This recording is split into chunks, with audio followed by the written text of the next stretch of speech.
વિરામ પછી સમાચાર સુરતથી, જ્યાં ધનતેરસના આજે પર્વ પર જ્વેલર્સમાં ઉમટ્યા છે ગ્રાહકો। દિવસે દિવસે સોના ચાંદીના ભાવ વધી રહ્યા છે।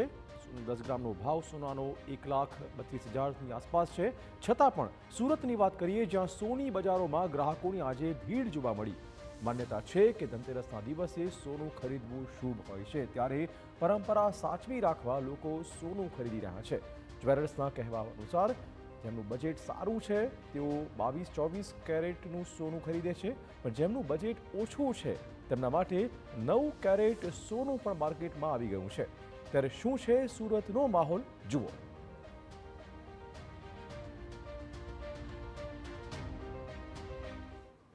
દિવાળીનો પર્વ શરૂ થઈ ચૂક્યું છે, ત્યારે અલગ અલગ તહેવારોની અંદર લોકો છે તે ખરીદી કરવા જોવા મળી રહ્યા છે। ત્યારે આજે જે ધનતેરસનો દિવસ છે, ત્યારે આજનો દિવસ છે તે શુભ માનવામાં આવતો હોય છે, અને ખાસ કરીને લોકો છે ધનતેરસના દિવસે સોના ચાંદીની જે ખરીદી કરી અને પોતાના પરિવાર સાથે જે જ્વેલર્સની અંદર ખરીદી કરતા નજરે પડે છે।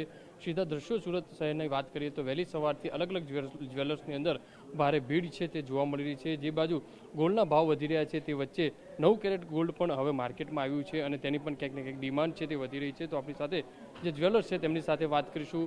કઈ રીતનું આજે ધનતેરસનો દિવસ છે, દિવાળીનો પર્વ છે, કઈ રીતનો માહોલ? દર વર્ષની જેમ ધનતેરસના દિવસે લોકોનો જે ઉત્સાહ હોય છે સોના ચાંદીનું ખરીદી કરવા માટે, એ એટલો જ છે। પણ ખાલી આ વખતે ફરક એટલો છે કે જે સોનાના ભાવ જે વધી ગયેલા છે એને લોકોનું જે બજેટ છે એ સેમ રહ્યું છે, પણ જે વજન છે તે એ લોકો એનામાં ઘટાડો કરીને ક્યાં પછી જે કેરેટ છે, જે 22 કેરેટ લેતા હતા એ લોકો 18 કેરેટ, 14 કેરેટ ને 9 કેરેટના દાગીના લઈને એ લોકોનો બજેટમાં સૌથી બેસ્ટ જે આવે એ લઈને એ લોકોનું ધનતેરસ ઉજવેલું છે। પણ જે લોકોને મુહૂર્ત સાચવે છે, કેમ કે જે રીતના આપણે જોવાય છે કે ધનતેરસના દિવસે સોનું લેવું બહુ શુભ માનવું જાય છે, તો એ જ ગણતરી એ લોકોએ દર વર્ષની જેમ આ વર્ષે પણ સોના અને ચાંદીની ખરીદી એટલી જ રાખી છે।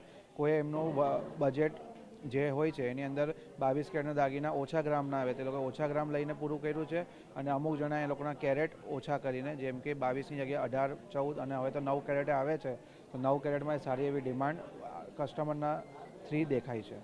શું લાગે છે કે માર્કેટની અંદર જે ભાવ વધી રહ્યા છે, આવનારા સમયની અંદર માર્કેટ કઈ તરફ જઈ શકે છે? જે રીતના ભાવ વધી રહ્યા છે, લોકો એને એઝ અ ઇન્વેસ્ટમેન્ટ પણ ગણે છે, એટલે લોકોને જેને સોના પર ભરોસો છે તે એ લોકોનું બજેટ વધારીને જે ભાવ હોય છે એમાં સોનું ખરીદી કરે છે। પણ જે લોકોનું બજેટ લોકો નથી વધારી શકતા એ લોકો સોનાની અંદર એ લોકોને સોનું જ લેવું છે, પણ એ લોકો ઓછા કેરેટના સોનું લઈને એ લોકોના જે પર્વ છે એ પૂરા કરે છે।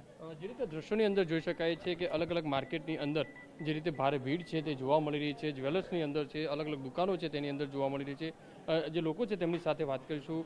શું કહેશો, આજે જે ખરીદી ધનતેરસનો દિવસ કઈ રીતે શુભ માનો છો અને કઈ રીતે પરંપરા જાળવી રહ્યા છો?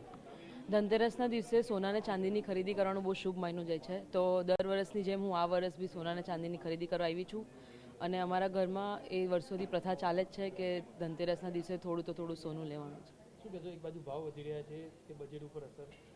ભાવ ઘણા વધી ગયા છે, પણ બજેટ પર અસર આવે તો દર વર્ષે જે રીતના 100 ગ્રામ લેતા હોય તો આ વખતે થોડું ઓછું લેવાનું। હા, મુહૂર્ત સાચવતા બધું લઈએ ખરા।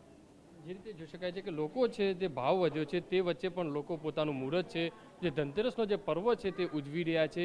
જોઈ શકાય છે આ જે ભીડ છે તે લોકોની જોવા મળી રહી છે, લોકો પોતાના પરિવાર સાથે જે અહીંયા આવી રહ્યા છે અને આ જે ખરીદી કરતા નજરે પડી રહ્યા છે। મહત્વની વસ્તુ એ છે કે જે લોકો પોતાની પરંપરા છે તે જાળવી રહ્યા છે, કારણ કે ધનતેરસનો દિવસ છે તે શુભ માનવામાં આવે છે, અને આ દિવસે લોકો ખરીદી છે તે કરતા હોય છે સોના ચાંદીની, અને જે મુહૂર્ત છે તે કરતા હોય છે, તે નજરે પડતા હોય છે। પણ જે રીતે આ વખતે માર્કેટની અંદર 9 કેરેટનો જે ભાવ આવ્યો છે, 9 કેરેટ જે ગોલ્ડ આવ્યું છે તેની ડિમાન્ડ છે તે વધુ જોવા મળી। કેમેરામેન સંજય ચંડલ સાથે બલદુ સુથાર, TV9 સુરત।